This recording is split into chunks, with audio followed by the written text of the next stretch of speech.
remember being asked if I wanted to stay in heaven or if I wanted to live. Initially, my soul wanted to stay because I felt so whole. But in that very same moment, I was given information about the trajectory of my father's life. My soul was making a choice outside of a human. There was no right or wrong. I could have done anything in that moment. But I remember choosing to live. And it's when I made the choice to live that I was given so much information. I was shown what matters, that most of what we care about on this planet, that we perseverate on, that we think about all the time, it's not the reality of what we're here to do, and that people matter and relationships matter. And I was shown that it's all happening right now, that, it's a gift to live. We're all meant to be here now. Everything has purpose. Everything has meaning. We have creative power over our experience.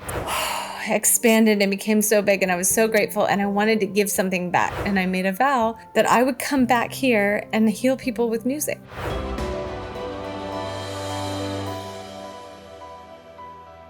Well, hello, Ellen Wier. Welcome to the show. I am truly honored by you joining me and looking forward to our conversation today. How are you feeling today? I'm feeling great. I'm so excited to be here. Thank you. Oh, excellent. And I am excited for you to be here too, because it's that extra element today of music, which I love, and folks are going to hear all about it. And I got to tell you, every week we bring you powerful stories about life after death, awakening, and what it means to be human. And if that resonates, you'll love what's coming today, because today I'm joined by Ellen Wier, a spiritual coach, near-death experiencer, and a board-certified music therapist whose life was forever changed when an accident took her beyond this world and into the next.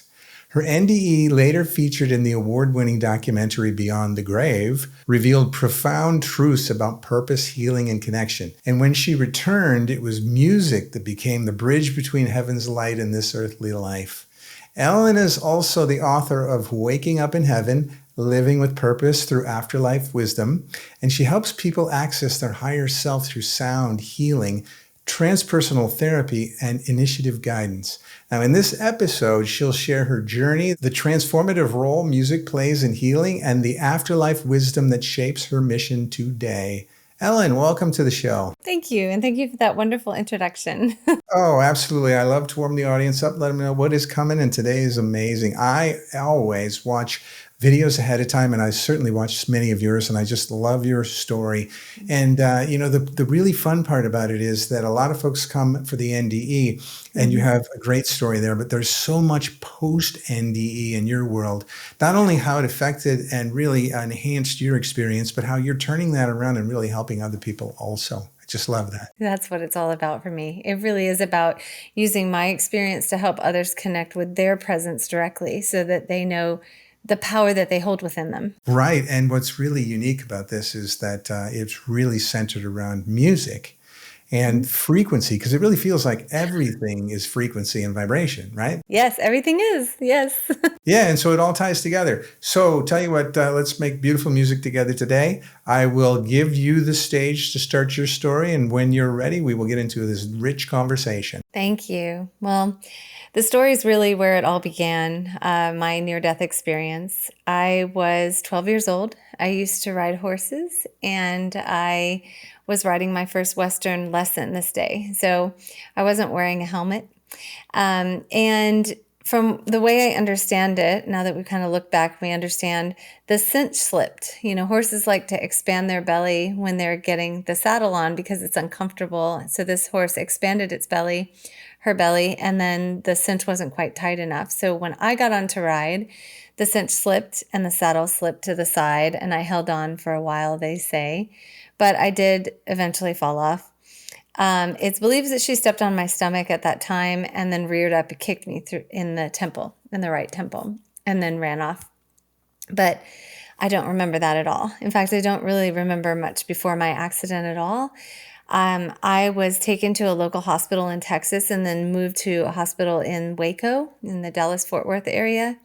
My parents came to the ICU when I was there and were told to play, things at my bedside that might help stimulate my mind because I was pretty deeply in the coma. And so they started playing, favorite childhood movies and on this particular day, they chose a movie that was mostly classical music. And I say that because that's really where my story begins. I found myself on a raft of sorts. It was this wooden platform kind of raft. I was standing in front of Jesus, and to my left was a man, and he was bald, and he was thinner, like a normal weight. And I say that now because I know who he is and wouldn't have recognized him perhaps at the time. But he was wearing long brown robes and had bare feet, and I felt very protected and very safe. There were pink clouds on either side, and I hold this up to show the pink clouds, and there was no yellow in the pink clouds at that time. The yellow represents the golden light that I connected with after that. But it was these pink clouds on each side, and I just felt safe and connected. But from that place, I was pulled out of my body into another realm where I didn't have a body. The first realm was actually a realm of different colored streams and trees, turquoise and pastels. It felt like it was very bright, very white. And I heard music that I had never heard before. The most ethereal, powerful musical instruments that just don't have, I've never heard on this planet. And then I was taken into the golden realm of light. This is where everything in my world exists now. I go back to this place. This is my expression of heaven. This is my experience of heaven. This is the barometer for which I hold every experience in my life. And I found myself in this fullness. And I've talked to other near-death experiencers who've also shared this, that there's a full energy to the light. It was golden. It was love. There was no one way. There was no word for it. There was no consciousness. It was just love. And I felt the weight of it. I felt the fullness of it. And I kind of melted into it. I just expanded into this golden light and became that love. And nothing that I'd worried about mattered because I was in a place of wholeness, and I felt very, very, very complete. And from there, I was taken back into my kind of spirit body on the raft. And I remember being asked if I wanted to stay in heaven or if I wanted to live. And like many of us say, I wanted to stay. Initially, my soul wanted to stay because I felt so whole. But in that very same moment, I was given information about the trajectory of my father's life. And it wasn't to guilt me or to make me make a choice. It wasn't, it was just information. My soul was making a choice outside of a human. There was no right or wrong. I could have done anything in that moment. But I remember choosing to live. And it's when I made the choice to live that I was given so much information. I was shown what matters, that most of what we care about on this planet, that we perseverate on, that we think about all the time, it's not the reality of what we're here to do, and that people matter and relationships matter. And I was shown that it's all happening right now, that, it's a gift to live. And I was so grateful. It was a gift to live. We're all meant to be here now. Everything has purpose. Everything has meaning. We have creative power over our experience. I knew all of this. As a 12-year-old kid, these downloads just came to me, right? In my soul. And I was so grateful to get to live. The best way I can explain it is that there was this heat within my heart and it just expanded, right? And when I take people into that feeling, because I want people to feel this too, the closest I can express to that feeling is gratitude, like this expansion of gratitude. And so it just expanded and became so big, and I was so grateful, and I wanted to give something back in that moment. And I made a vow that I would come back here and heal people with music.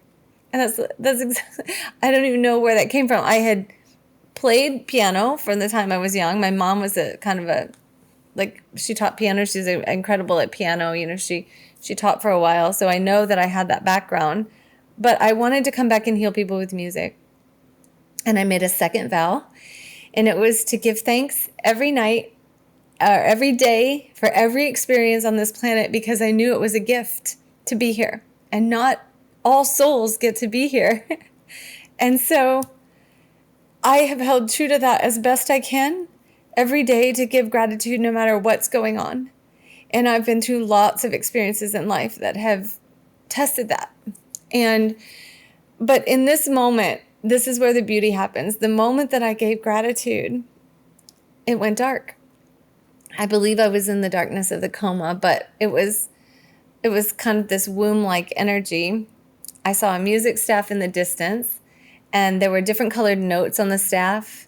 I couldn't hear anything, but I could see the staff kind of like, animated almost, kind of moving toward me and came through me until it was gone, and all I could experience was a sound. And the sound was very, very, very, very faint sound of music. And there was a little light, I kind of point down to the right because I can't explain it. I believe now I was pulling myself back into my body through music, or music was allowing that.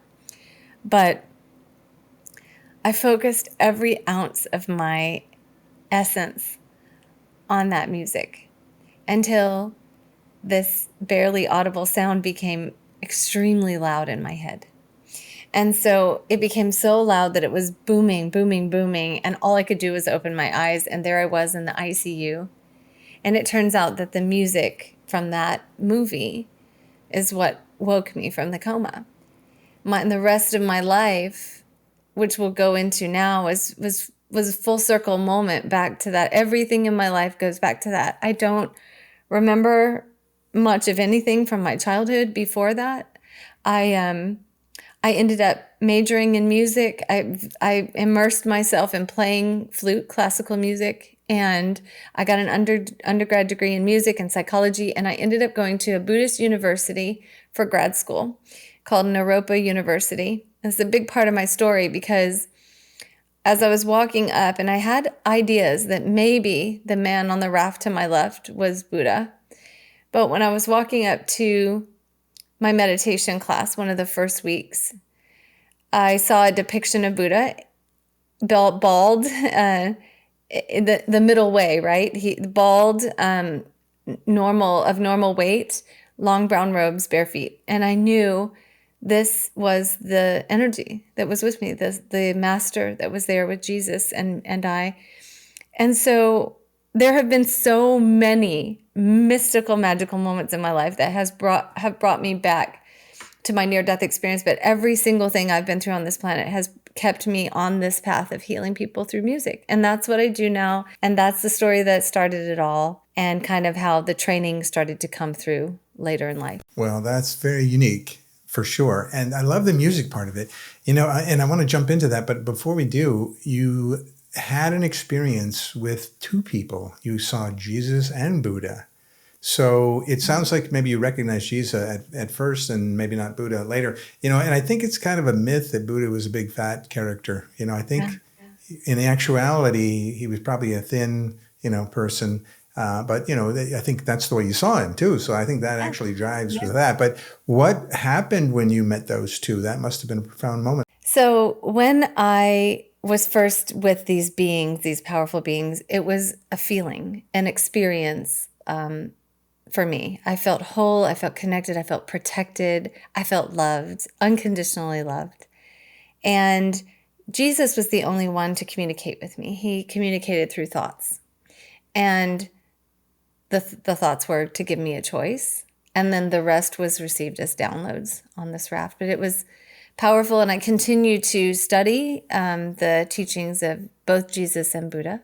They've been a very, very powerful part of my practice, and also how I bring this work to others and help people leave the human experience for a short time through music in order to connect to their presence, their higher presence, and whatever's supposed to come through for them. It allows me to help them become their own conduit to their higher self. Well, that's pretty cool that you were with both Jesus and Buddha, and you still practice sort of and research those two worlds today. So do they dovetail together cleanly? Absolutely. I mean, I like to say that my near-death experience was my why, and the trainings that I pursued at Naropa were my how. And the contemplative practices of releasing the thoughts of the mind that gives people the power to be in presence with who and where they are. And it takes out some of the chatter that we believe, the story. There's so much about my near-death experience that helped me to learn to let go of the story. I came back and couldn't really understand what half of the world was saying because they were talking so fast for me as a brain injury, survivor, that I couldn't understand it. But I could feel and sense the energetic impression of what people were saying, and I knew on a spiritual level things were coming to me. So I learned very quickly over the next few years of recovery within my own body that the story is a distraction. And so I learned that on my own as a kid. And when I got to Naropa, I started to understand why and how when we discipline the mind and release the story, and because we believe what we tell ourselves, right? We believe it. And that's a pitfall because it's all based on our own impressions, our own life experience, and we can be fully present and be in contentedness, as Buddha taught, the middle way. It's not too extreme one way, the prince who was fed and given everything, and it's also not the pauper who's starving himself in order to feel the meditation or feel or be present. It's the middle way. And so the presence process is what really came through with Naropa, along with some training on altered states of consciousness, plant medicine training that were very much a part of the curriculum of Stanis Grof and Carl Jung, all the transpersonal psychologists that we know, the spiritual psychology world. And then I found this process using classical music as a bridge between the conscious and unconscious mind. And when I received as a student this practice called the Bonnie Method of Guided Imagery and Music, it was the closest I'd ever been to heaven. And so I knew that this was taking me into another realm, and I could use this as a tool to help others get to that realm. This was my way of using music. And through the years, I've had mystical experiences that have brought in other parts of my practice, such as the crystal singing bowls, right? And the frequency of these. And also, plants and the essential oils, the frequency that they hold and how to harness that and bring that through as information as well. Oh my goodness. You just rattled off about 1,000 new topics we get to dive into and have so much fun. So, I want to back up just a little bit. I remember you mentioned the notion of the story as a distraction. Now, the story that's in our head feels like, we're here under the notion of veil of forgetfulness. And because of that, we have to sort of make up a story. And when we arrive, there's stories that are already made up and they kind of fill our head full of these crazy stories, Yeah. And who knows, because we have a veil of forgetfulness to the other side, we can't really validate or not until we have an NDE. And then we go and talk to Jesus and Buddha and we go, oh my goodness, what was that story I was hanging on to? Out it goes. And so it's really cool that happened to you and that you actually see Buddha and Jesus as helping you sort of, like I mentioned before, dovetailing together with a spiritual message that's consistent across the board and very different than the story most people carry in their lives. Yeah. Love it. Now what happens is we have this thread of music that's coming out. Now, you were young and you played piano. That's pretty cool. Now, when you had this accident with the horse and you were on the other side, kind of two things happened. You actually vowed to come back and heal people through music. And my question is was music important enough to you then where you chose to use it as a vehicle? And then the other thing is how you were able to wake up hearing that music, which was because your dad picked a particular song that your mom didn't like, but your dad thought it was cool. And then it really, really worked out. Yeah. Right? So let's go, let's do number one first. How is it that while you were up there, you said music is the answer? I believe that my soul came here to choose to be a healer through music. I made that contract before I came into embodiment. And I believe that my soul made that choice. I also believe that my soul works on that level on the other side with sound, with color, with the water element. That's another big part of my practice now too, the consciousness of water and the water element within the body and how water transports light, because I see the light coming through people when the channel comes down. I see where it goes in the body, and it speaks to me.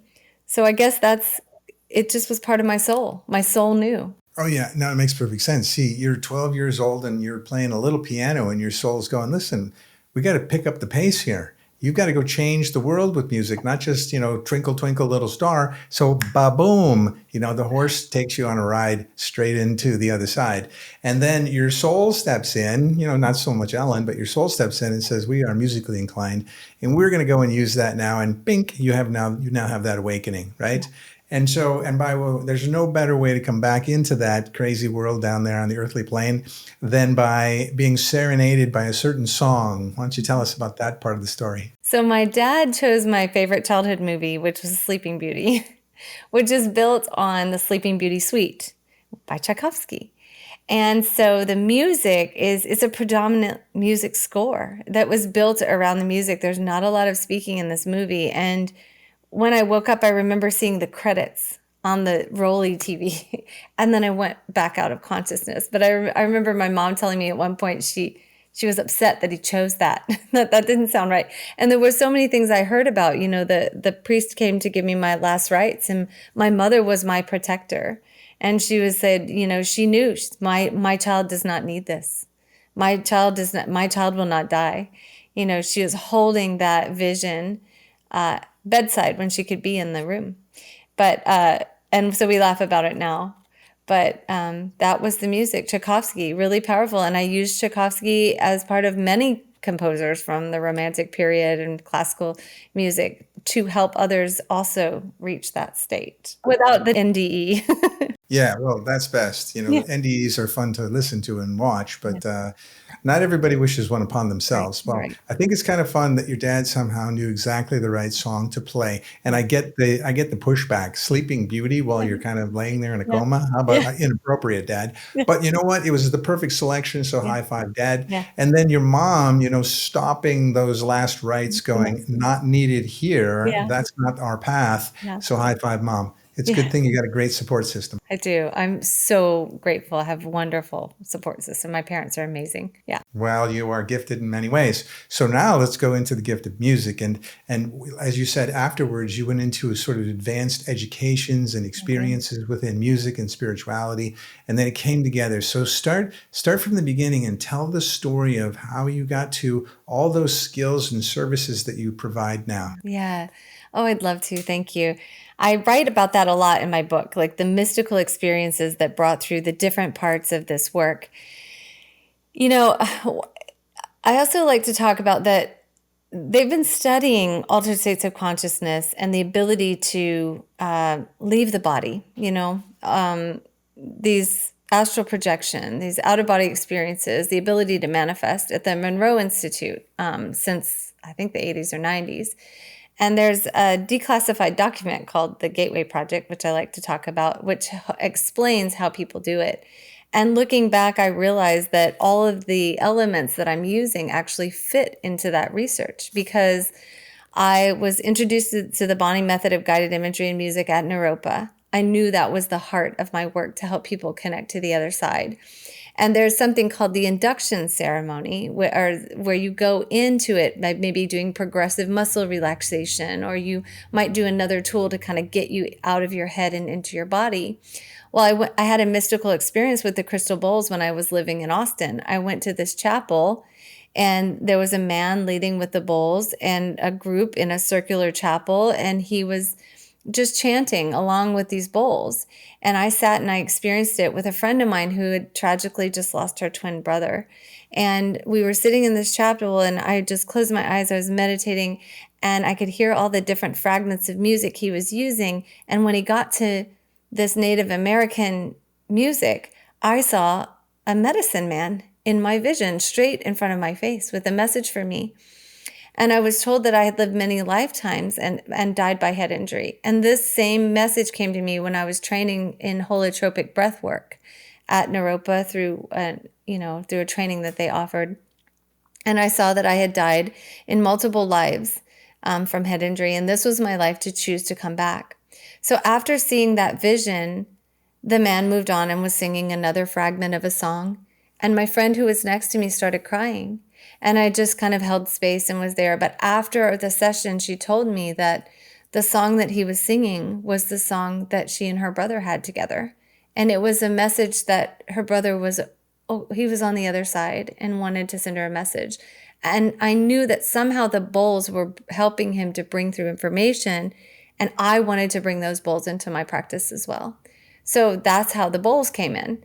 And now we know how they affect the brain, brainwave entrainment. Most people know it as binaural beats, where a third tone is created in the brain when two very similar tones are played on the bowls.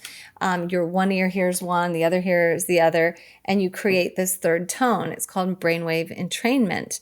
But when it's listened to in earphones over the air, over the computer, it's called binaural beats. It's the same practice, right? So now that, I know we're actually working with the brain to take it out of conscious states into deeper states of awareness, like alpha or theta, sometimes even maybe delta, where the brain waves are taking you, and you can project, you can leave your body, you can connect with ascended masters, light beings, loved ones past if you choose, animal guides, and it's always your presence that takes you there. So that was another huge element.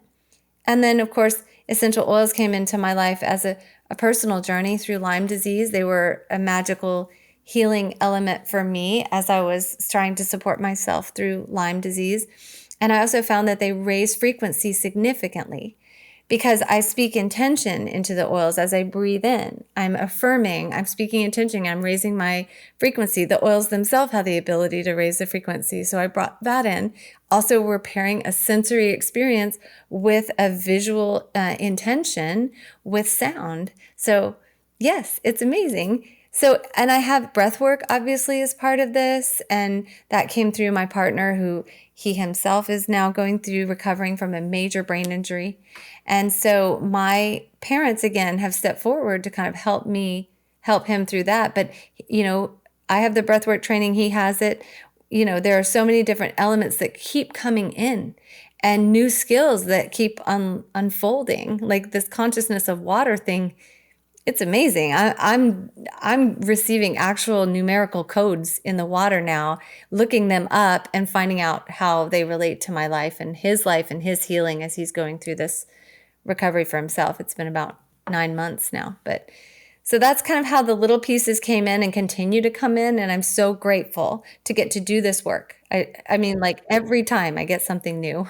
Right. Well, a moment ago you shared that bowl. I saw it come into frame and go out. It was kind of teasing us. I think, we should hear it. What does a bowl sound like? And talk about the vibrations and the usage. Oh, yes.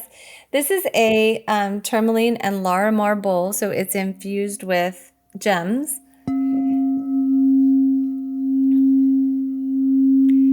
And you can hear that it holds this really resonant sound.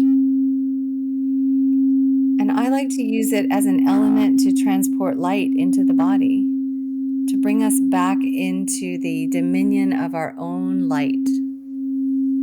It's so beautiful. And that's one of my bowls right there. What note is it tuned to? Do you know? I believe this one is a G, which would resonate with the voice and awakening the voice. I'm not sure. I'd have to pitch it out, but I have bowls in every pitch. I teach people how to use the bowls. I do trainings about once a month. And I like to teach about the intervals, and a lot of bowl practitioners will go with the chakra set and connect it with the body. Yes, that's important.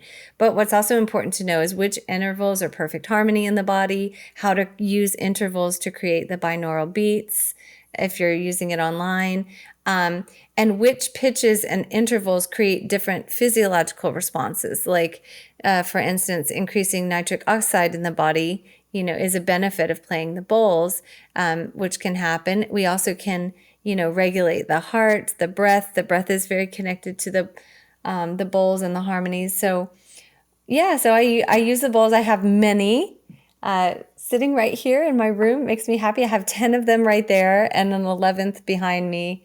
And then I've got this handheld bowl, and they're magical. They are absolute magic. As we talked about earlier, it seems everything is frequency and vibration. And I don't know if you've ever heard the notion that every part of our body has a certain resonant Yes. frequency, sort of what you were talking about. But also, there Yes. was this contraption that had been talked about for some time called a med bed. Yes. And the med bed is something you'd lie down and it could not only examine you, but it could inject frequency in certain Yeah. areas to bring you back to the maybe perfect state if you're in some sort of Yeah. ailment.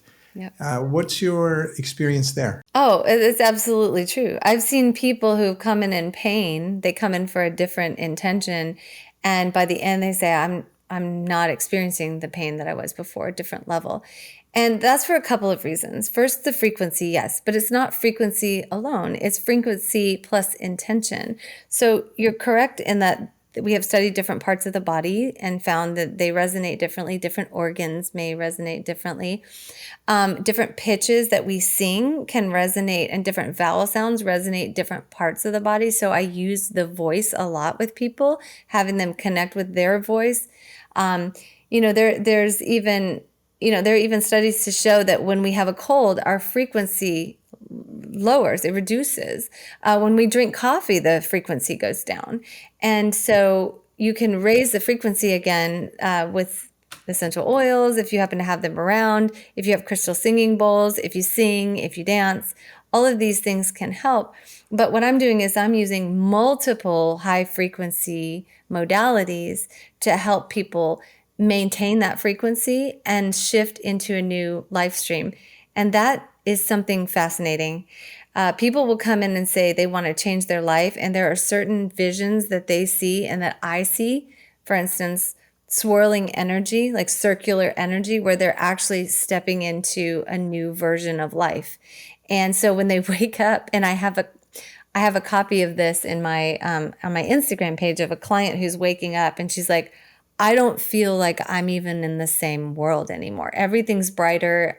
I don't know what to say. This is amazing. And when that happens, I have people go outside right away. I say, I want you to go outside and see the world with these new eyes, and start to see the signs that show you have shifted your reality through this work. And so that's something kind of new that's come through in the past 8 months, where I'm seeing people really. One of my clients last week had an ascended master speak through her with a message for me. That was a first. I was like, oh my God, that's so beautiful. Thank you. Because usually it's all about them. It always is all about the client, not about me. But to have that come through was really very powerful as well. And I just love my work so much. I love it. So Well, I can grateful. imagine why. I mean, as you connect with people, Yeah. you're typically a benefit in their life. Whatever is Oh yeah. happening, even if they're far along, you're moving them along even further. Oh But yeah. if they're down in a rut, you're certainly helping them, pulling them out through all Yeah. these different means. Yeah. And it's interesting, you could almost have this list of pros and cons, maybe things you should eat and drink or not, that have either positive or negative energy. That could be maybe one of your books also, or one of the things. Maybe that's the way you help people. It's really cool to know that when people go through that shift, their perception of the very world that's always been around them is completely different. They Totally. just see it Yeah. and feel it totally different. And it isn't even that anything physically, energetically around them changed, it's their energy changed. And Yes. that is kind of crazy. So how is it? Who comes to you? And Oh, what are the typical ways that you help folks? And yeah. is it from the abilities that you have picked up since your NDE? Whoever comes through is very dependent on who I'm working with. And so, last week the Jesus came through and comes through often. And typically it's an ascended master who has a message or something to share with that person that I'm working with. I've seen Metatron, I've seen Mary, Mother Mary, Mary Magdalene. I've seen the god of the sun, which I didn't really know existed, who kind of showed up. And like, there are so many higher frequency beings and ascended masters that are here to support us at all times. I personally have seen a vision of Saint Germain.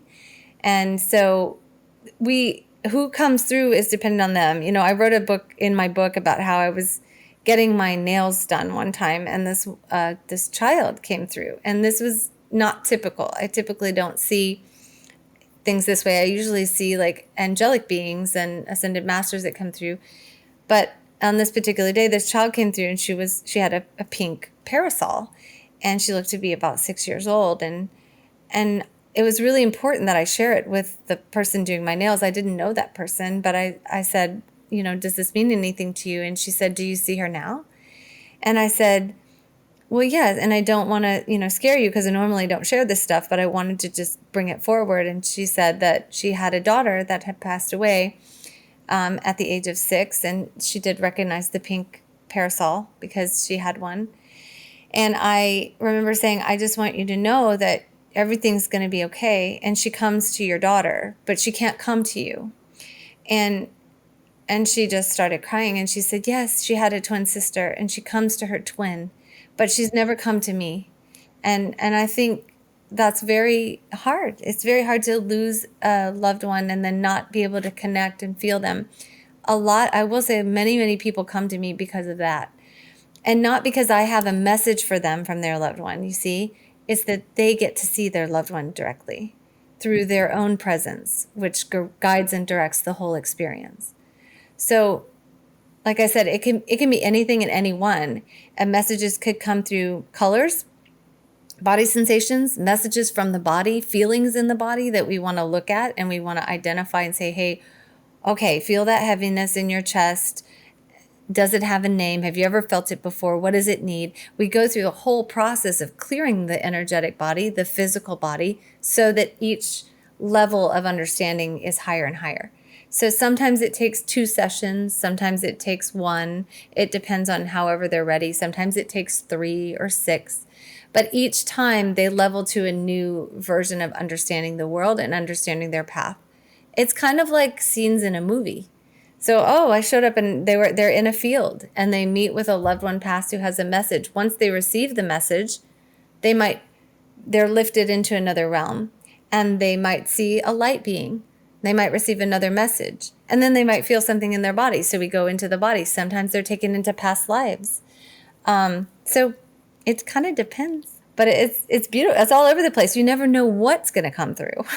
Are you doing it for them or are you showing them how to do it? It's kind of like the phrase, if you hand them a fish, they'll eat for a day. If you teach them how to fish, they will eat for a lifetime. Unless they're vegetarian and vegan, then it's raising broccoli. Yeah. And that's equally as good. So are you solving their problems for them? Or are you mostly coming in and saying, hey, this is how you connect, and then you can take that with you? It's all about them finding their own wisdom and brilliance and creative power, to be honest. And sometimes it's hard for us as humans to realize how much power we have until we get into an experience like that, where we can say, oh, I actually felt it. I felt that love. I know exactly my whole life is going to be different. One of my clients said that. She said, I get it now. I was so in my head.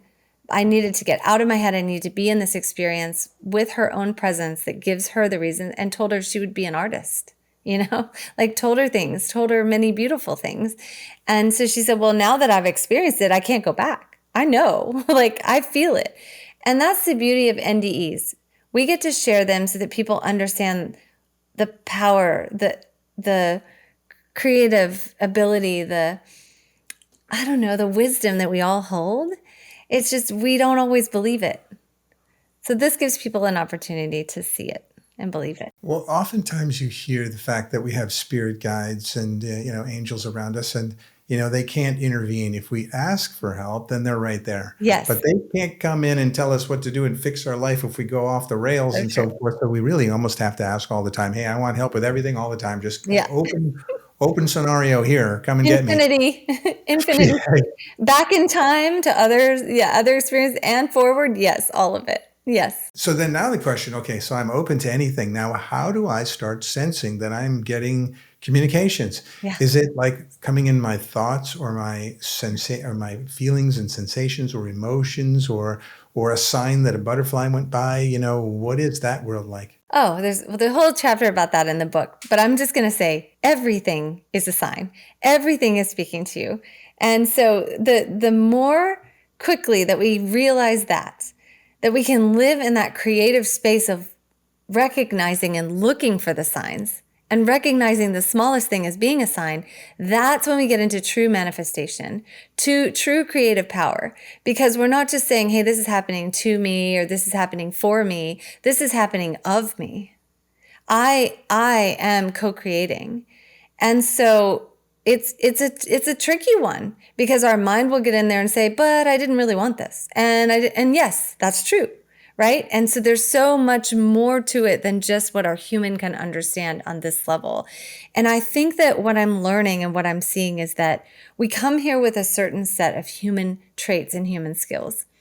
And part of our path and journey on this planet is, yes, to lift the world into a new consciousness of being, to help people see that we are unified, that we are one, that when we hurt one, we hurt ourselves, right? And so that's part of it, yes. But the other part is like overcoming the limitations to expand our awareness to see that we can actually experience so much far more than what is on the human realm. Right? We can see colors. We can start having special gifts. And many of the people who worked with me have found like these spiritual gifts that are coming into their life. They're like, well, I'm getting messages now from God, from my God self. I'm, seeing things when I sleep. I'm getting, visits and messages, and I see the power like that my loved ones are with me, that the angels are with me. And so if we switch from I feel like the first phase is kind of recognizing the signs. And then the second phase is like, there's a sign I'm co-creating right now. So this is validation that I'm co-creating. So the signs are everywhere, and it's really fun when you start to recognize it. Because I find like when people really lock into that, they're connecting with me all the time. Oh, I saw a sign here, and I saw a sign here, and oh my gosh, it's magical and wonderful. And wouldn't you rather live your life in that realm than to live in the alternative? Oh yeah. As Yeah. long as you're not walking around the street corners talking to yourself, Oh yeah, exactly. without earbuds in, then it's okay, right? Yeah.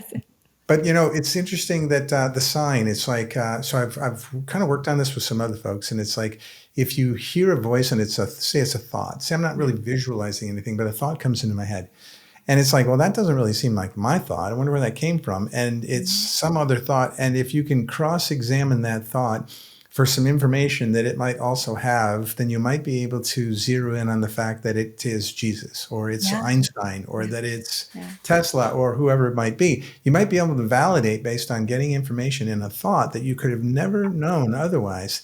I don't know if you need to validate that much, but all those different signals that are coming in, you have to just kind of be open to them and learn over time to interpret them as to what they are. And I like what you said when you say, I want some signals.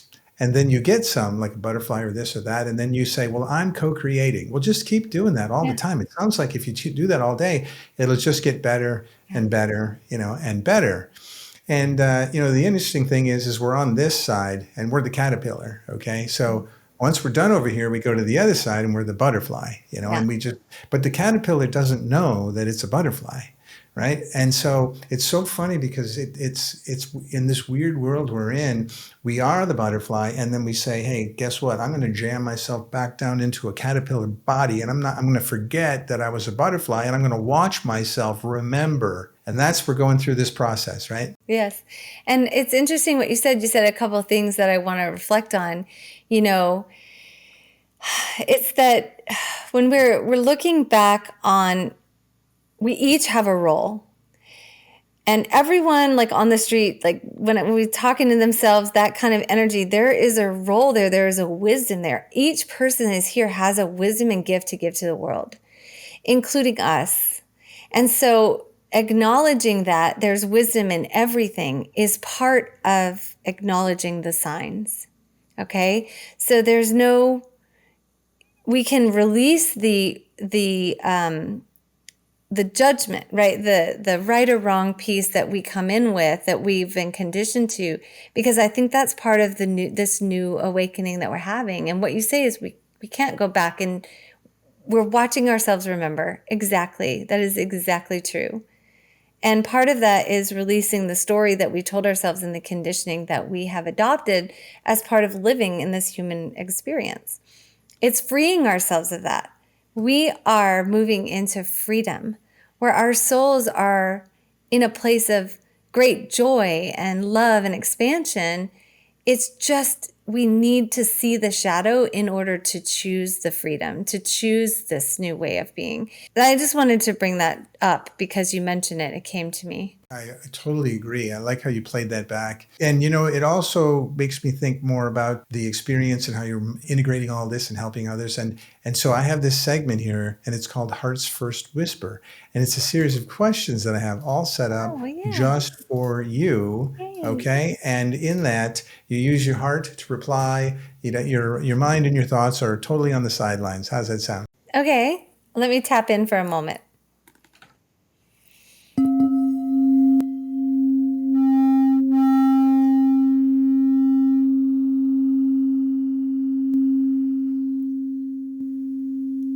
Okay. I'm ready. All right. Question number one. Can you take us deeper into the moment in the golden light? What did it feel like in your soul? It felt like home. It felt like love, completion. Did it feel like home in so much that you wanted to stay there? Yes, it did. And also now I know that it's always there as well. Ah, that's true. So your soul came in and said, you've got work to do, Mhm. and you came back to do it. But now you live in this world of ease and comfort, knowing that any day that you were to pass, you'll end up back home again. And also that we always have access to it here, that I didn't have to leave it, that it came through and back with me and was always here to begin with. And when I work with clients, that's the energy that I get to connect with. I think that's why I'm so incredibly in love with my work, because I'm constantly getting to reconnect to that. Ah, so home is where the heart is. And Mhm. as you work with your clients, you work from your heart. Yeah. Oh, I work from my soul. I'm not, I leave my human and completely go into the sound. I feel myself moving with it. And I'm sure we've all had that experience where the music becomes me. Very nice. Number two, when you were given the choice to stay or return, what was going through your heart in that instant? There was no right or wrong. I I just knew there was no right or wrong, and whatever choice I made, the universe would make it right. Yeah, and it's interesting if you at that point figured out the home and the heart and love is always inside you no matter where you are, and you know you'll return there one day, Mhm. then it seems there would be no objection to coming back here, especially knowing that you were coming back to help so many. Yeah, I can see that. At the time, I didn't have human thought to even go that far. I just knew it was a soul choice, and there was no right or wrong. I'm so grateful I got it. I got the choice.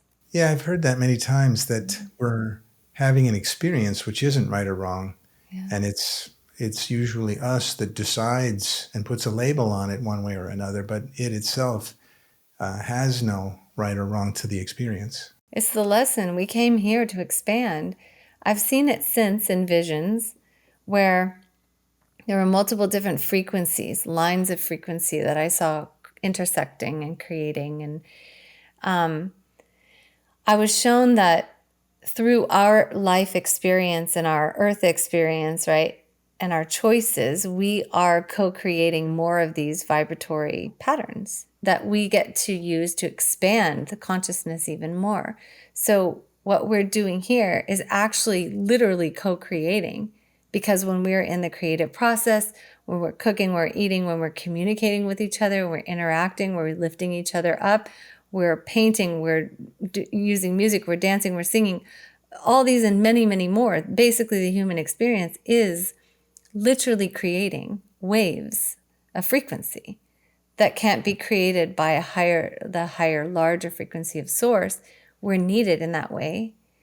And so, yes, we serve a purpose and we're co-creating.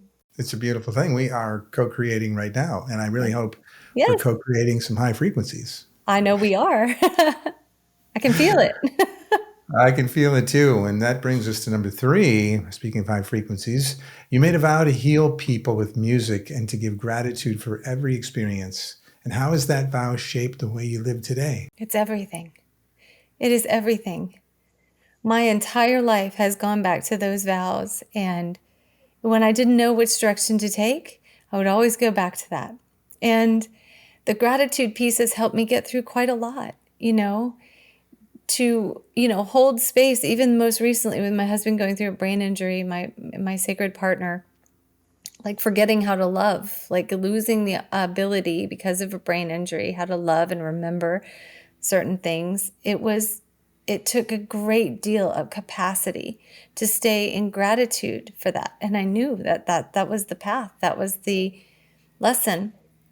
It's all about these lessons and how we can transmute them into something powerful for other people. How can I take this experience and lift others up somehow? Even when some days it feels impossible and hopeless and sad. Somehow you come above all those feelings that you just mentioned, and you still have a positive attitude toward a positive outcome. Yeah. It's a choice. It's a choice for all of us, right? It's very easy to choose the alternative. Does it feel like emotions are the sort of things that get in there and really sometimes take the choice away from us if we react based on years of programming, and to actually steer the energy or direct it in some way, maybe through music, so that you can really make a good choice for yourself? Yeah. I mean, emotion is everything. It's how we create. I mean, we pair a vision with an emotion, and that's how we manifest. So we're human. I'm human. We have our moments, but how quickly can we transmute? How quickly can we find the opportunity to ask the question, what if I chose this? Or to act as if I chose this? What would I do with it? How could I transmute it? How could I use it for others? Even if it's just them witnessing my perspective as I go through something like this, right? Or that, or the other thing. And of course, we all have our different experiences of everything, but it is a choice. And that's the real freedom. And you talked earlier about playing the piano when you were young, and then you went off and played additional instruments. What were they? So flute is my main instrument, and I really just classical flute is what I'm trained in. But my minor instrument was clarinet at the time. I play the guitar a little bit, and then the crystal bowls. I really love them, and I see them as beautiful instruments as well, instruments of harmony and interval. So I play them all the time. I have a little wooden flute that I play sometimes, and all sorts of percussion instruments as well. Yeah. And I'm really wanting to learn the auto harp. So I have an auto harp now. I'm trying to kind of figure out. Wow, you have like an entire band, I think, that if you just recorded separate tracks, you could assemble that together. But clearly music is this major theme early on, and even more so now, which brings us into question number four, which is, what is it about music that you feel connects so directly to your higher self? I believe we are frequency. Everything that we are, even the center of a cell, right? The nucleus is vibration. So to be able to have this tool that can expand beyond conscious language and conscious thought and just take us into this present state of being. I mean, music is the universal language. It bridges all cultures, all peoples.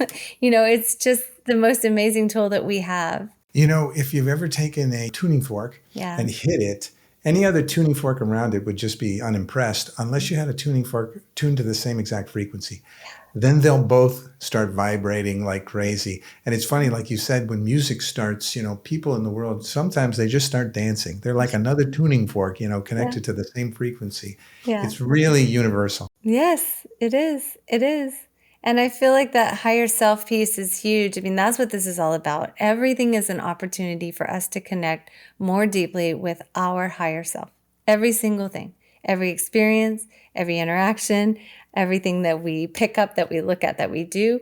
If we see life with that lens, imagine the possibilities for humanity. Really? Oh, if all of humanity were to connect to that tuning fork and that resonation and carry one of those bowls with them around on a daily, that would be impressive for sure. Well, that's what I think ancient civilizations were built around. I think they were built around sound. I mean, even our beautiful churches, like these are incredible instruments of sound.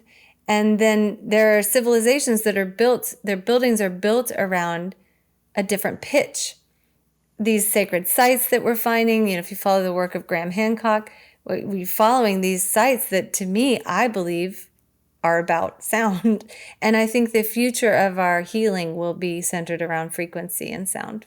Yeah, I agree. Now that's some, pretty modern thinking. Yeah, Now, like you said, years and years ago, it was yeah, probably universal. Somehow we lost it, and so now it's great that you and many others are yeah, bringing this back. yeah, But what we're dealing with right now is a lot of folks, like we mentioned earlier, with a lot of stories, and yeah. so it brings us really into question number 5, which is how do you personally recognize when your thoughts are distracting you from the greater reality you experienced? When my thoughts bring me suffering. So if I'm in a thought pattern that brings me suffering, um, I shift my thoughts. So I talk about a practice that I developed in grad school when I was learning about the power of consciousness and the power of thoughts, where I would just invite the thought to leave like a butterfly flying out of my head. And then, I would like throw it out the window or see it like being consumed by a flame. Um, but now, there are times when, I might slip into worry or some other human, sadness or whatever. I replace my thoughts with, I am the resurrection and the life. I am the resurrection and the life. I am the resurrection and the life. And if I can think of nothing else, I'll say, I am, I am, I am, I am that I am. Because I believe in the power of affirmations and the I am statements, and also the teachings of Jesus and the Christ consciousness that we have the ability to tap into right now as well. So it's a little bit of the Buddhist philosophy of releasing thoughts, releasing thoughts, releasing thoughts, and then this belief of bringing in what I want, replacing the negative thoughts with something positive, and that's shifting my frequency, that's shifting my thought pattern, and it's also attracting what I want instead of what I don't want. Yes, and I know you talked about creative expression. And so when we think about the light, bringing in the light and being the light, that's number 6 here, question 6, which is you spoke about creative expression, expanding divine light. So what's your favorite way to create the light in your daily life? Well, with gratitude, with gratitude and joy. It's like, that's a message that came back to me recently because we were very much in the thick of like rehabilitation and, recovery and like getting up in the middle of the night with like to try to get him out of a nerve flare or a pain, some kind of pain, like move these things. I remember I choose joy. I'm still grateful. We are grateful, for the gifts that this is bringing. And how can we find that? So gratitude is the number one way, but I use oils all the time because I use supplements that help me stay balanced and keep my cortisol under control. I try to eat healthy, non-processed food when I can, to try and keep that frequency high and to like lean on community. Yes, and I noticed in this, when you are having those difficult moments, like you mentioned, Yeah. you kind of get through them. You give it your full attention, and then you say, I'm grateful for everything. I'm not going to get kind of sour on this one issue, but I'm going to be grateful for really everything. And it is interesting. You mentioned that several of your past lives, you've died of brain injuries. You've got one, this one, and your husband's got one. Why is that running in your family? This is my training, right? So I lived through a near-death experience. I lived through recovering from a brain injury. I remember what that was like. My parents have taught me a lot about how to support this, right? Give it time. He will come back, and he has. He has. I think that I also was trained as a music therapist. I have a master's in transpersonal counseling with an emphasis in music therapy. So it's like a dual master's. My internship, my practicums, they were all around. I was working with people who had brain injury. And so also Naropa, this Buddhist university, that's the most amazing place. We call it like Hogwarts for humans, right? Their entire training is built around supporting someone through the dark night of the soul. And you might know, like Joseph Campbell's work around the dark night of the soul as it being a bridge to deep and great awakening, the deepest awakening. And so here I am with this love of my life, my sacred partner, who is in the throes of the dark night of the soul. He's been in it because he lost who he was. He lost everything that he created around his identity, very similar to me. I didn't remember anything from before my head injury. He's like lost the ability to use like his body the same way he could before, because he was like a trainer and he was, worked in his body, and now that his identity has been stripped. So I was telling him the other day, and he and I say this, I was like, you saved me, which I talk about in this book, like how he saved me and how we met. And then I talk about, and I came here for you too, And so it's knowing that divine plan as well, even when we're in the midst of tragedy or difficult times or contrast or discord, that we have the ability to move through it, that we came here for this somehow. Oftentimes you hear about that pre-life planning, putting a blueprint together, Yeah. various different milestones along the way, experiences that you're going to have. You got some free will in there a little bit, but Yeah. you're going to hit this one regardless. And so you, more than likely the two of you and others in your close circle, Yes. have kind of pre-engineered this whole thing, and you're coming together, executing against it. And I don't know how you could do a better job at it, that's for sure. But hanging in there. Yeah, and there's so many people that are in that situation also, and they come to this recording to see this, and then they're inspired by that, right? They have difficult days also. Yeah. But if you pull yourself back from your investment in that difficult moment and then reflect on everything that you can be grateful for, it really changes your energy, your perspective, and your outlook. It changes everything. Like, we have a gratitude board. The first night was like he didn't get up 6 times in the night. That was where we started. Or and then eventually it got to be, he got his sense of taste back. Okay, yay. Then it was like he could walk for more than 15 minutes at a time without pain. So we're one step at a time. That's it. And that is a beautiful lesson for everybody. Whoever's listening and how they translate this and integrate it back into their life. Yes. Huge positive notion for benefits beyond what we can see, the ripples and ripples. Well, hey, this really brings us back into our last question, number 7 here, which is for those that actually aren't working together with someone, but that someone might be gone already. So for someone longing to feel their loved one's presence again, what first step would you recommend to help them make that connection? I would reflect on the memories that bring you joy with your loved one passed, and connect to that feeling of being in their presence in the past, what that brought to you. That brings their essence through, that calls in. And then I would also say, when you're going to bed, invite them to come through, and invite your higher presence to take you into temples of knowledge, temples of wisdom. And I also want to say this, to create affirmations for your life. I can't tell you how important and beautiful that is. Write the affirmations, I am, with something positive at the end. Put it under a glass that sits on your bedside table. Drink from the glass, because the glass is receiving those intentions too. And then ask, I intend to wake up in my highest and greatest life stream with my intentions fully manifested. And then when you wake up, say, I am awake in my highest life stream with my intentions manifested. So to use these small practices of remembering that we are in creative power and connection to source, and we can co-create. These practices will help you remember, and then you'll start to see miracles to show you that your free will, choosing to do this, choosing to give gratitude even in the most difficult times, like, it actually changes your entire life trajectory with these little things. And you speak of this from experience, because Yes. you've been doing this for some time. Yes. I've seen miracles, like absolute miracles, the very same day, because I prayed, I affirmed, I got into water, I saw myself as the creative energy, I brought in the emotion with the vision. Yeah.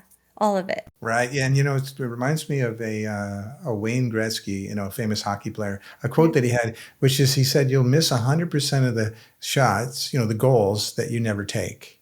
And so if you Yeah. don't ask for miracles and maybe pray and meditate and do all the various things, that's you not taking the shot in a hockey sense, right? Yeah. And so take the shot all day long, and you'll be surprised. Eventually, a couple of pucks will go in the net. Yes, yes, yes. Very good. That's very true. Oh, I love it. Now, I tell you, folks will try this on their own. They will attempt it, but they would love to connect with you, a highly skilled person that can really help them short circuit this whole process. And I know it's wonderful how you help them develop these skills, and then they go home and they keep Yeah. and then They they keep come back. going. They'll come back for a check-in every few months maybe, but the point is for like you to be your own guru. Which allows you to scale. You can't meet with them every minute of every day, but you can help them. So how do you do that? Where would they go first? My website would be a good place, wellnessmusictherapy.com. I have an ongoing weekly download of light meditation group as well. It's all donation based on Facebook. So that's on my website as well.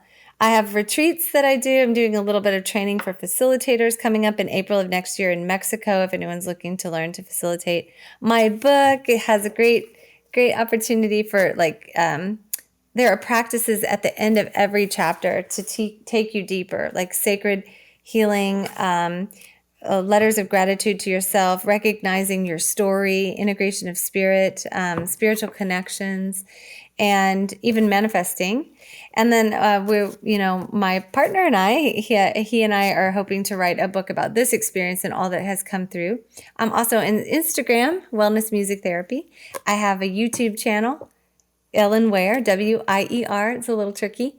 And then, of course, there's the movie Beyond the Grave if you want to learn a little bit more about other near-death experiences and theories about what happens after we pass. But yeah, that's I think that's most of it. I'm also I'm doing some trainings and things like that for crystal bowls. And if you follow me or sign up to my email list and let me know what you're interested in, I will send you information about anything you want to know. Wow, that's a lot. And that's great. So let me ask you this. Yeah. Would it make sense for us to share some of your favorite binaural beats music where it does have a different frequency in one ear and the other, and then your brain kind of mushes it together and adds its own Yeah. lingo? And if folks have their earbuds, and certainly don't do this if you're driving, okay? No. So make sure you're safe and you can be in a place where you can have your full attention on your earbuds.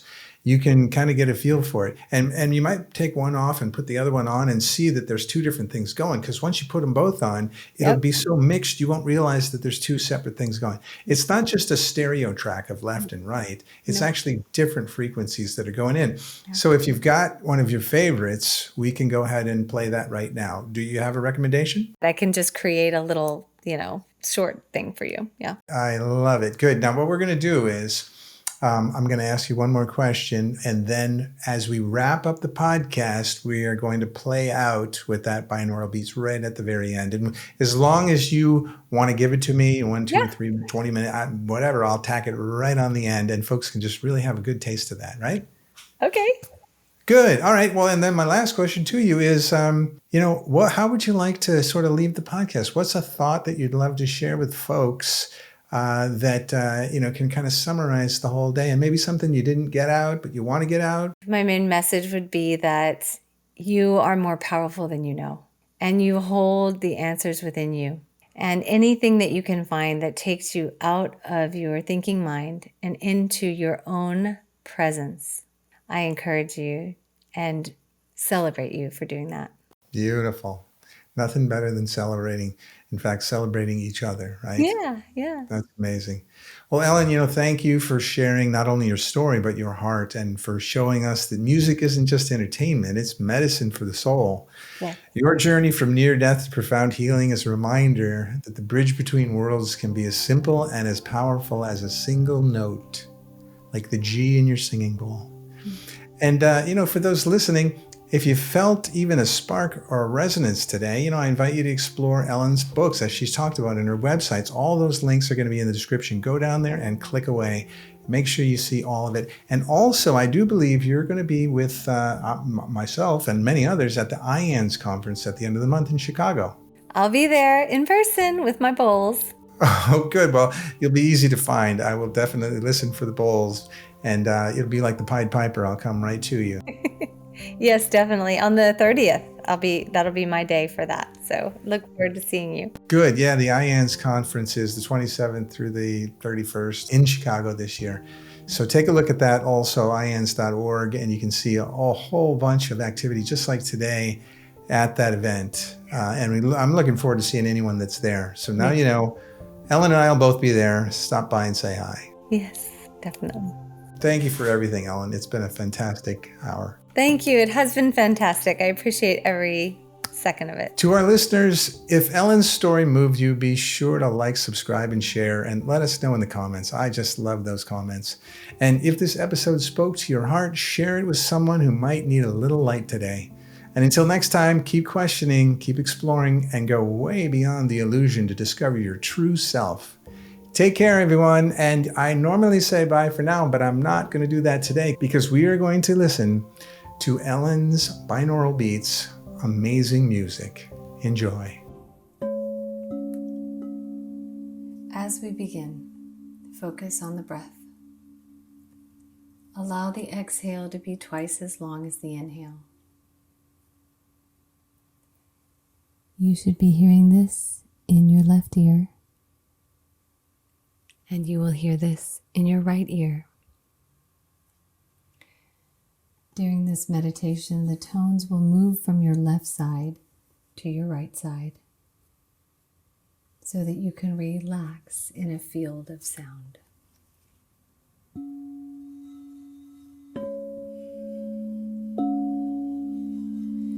Imagine a beautiful glowing ball of light flowing down, flowing gently toward the center of your body, bringing calm and balance. And feel that vibration in each side of your body as it begins to move more fully into every cell. Feel it acutely on the right side.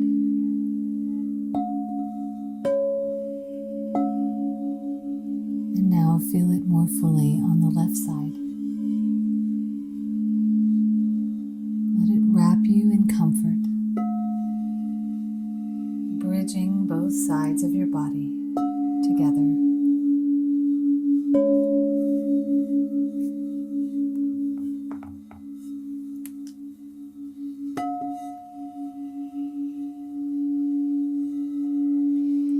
Bring this light more fully into your body, imagining that your higher presence comes through this light. Welcome it in and feel the warmth of this light as it moves into your mind.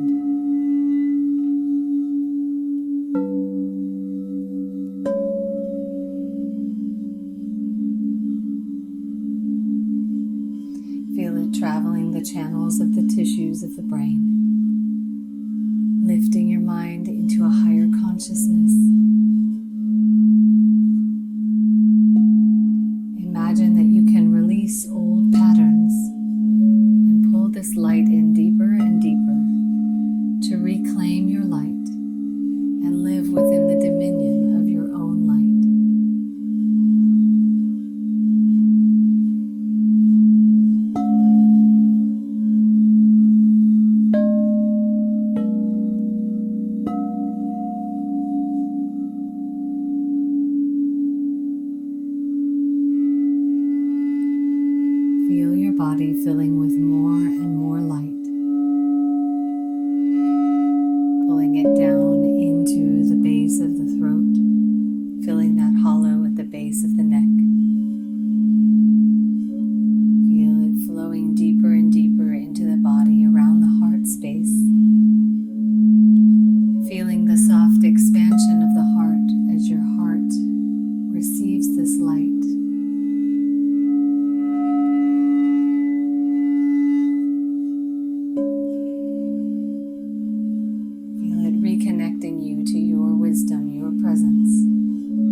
it softening as you move it down in and behind the belly button, pulsing into the base of the spine, down the legs,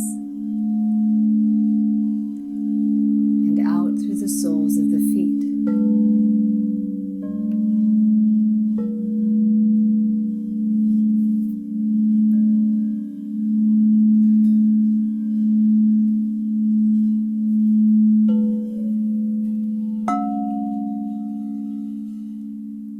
Notice what you notice as you pull this powerful light all the way down your body, connecting into the earth through this light above you and below.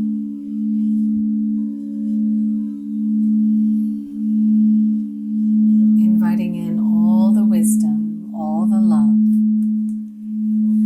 the peace and the healing from your presence. I am a child of light. I live in the light. I love the light. Feel the wisdom of this powerful flow of golden light filling your body more and more. Becoming aware of the edges of your body and how they feel with this light. And feel the fullness within the center of your body, all your organs returning as if they are rising in frequency to match this powerful light presence.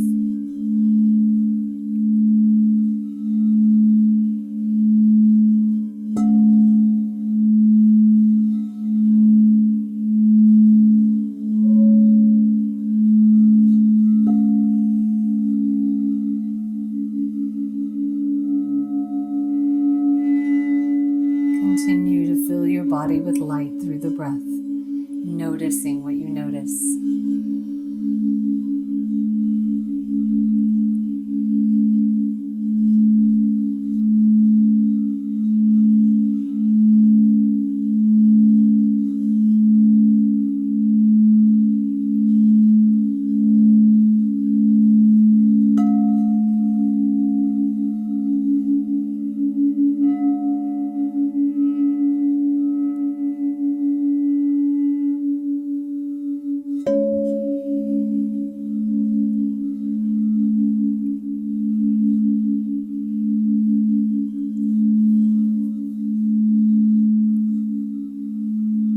Yourself in the fullness of gratitude for your own higher self, your beloved I am presence.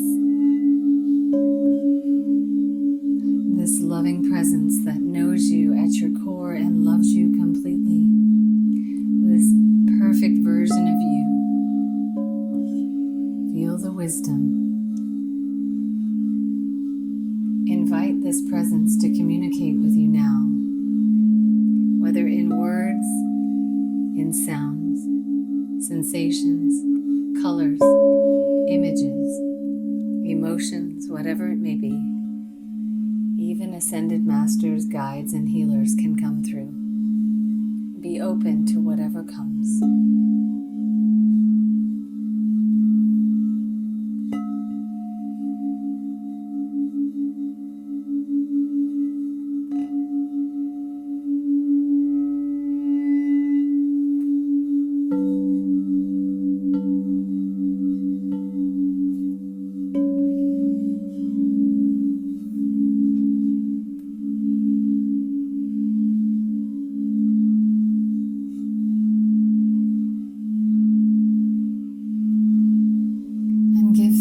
To this loving being, pouring your love into your divine presence. Notice how good it feels.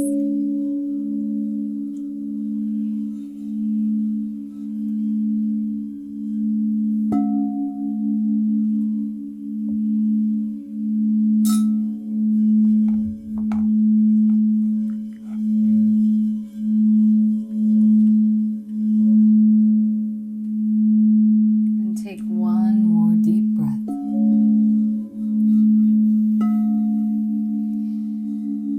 And when you're ready, imagine what you want to bring back with you. What small wisdom do you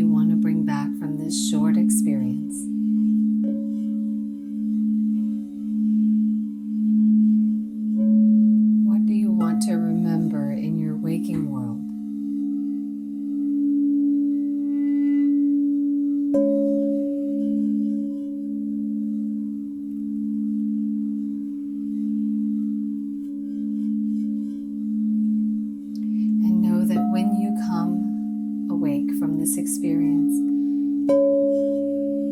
you will be in the highest expression of your life stream.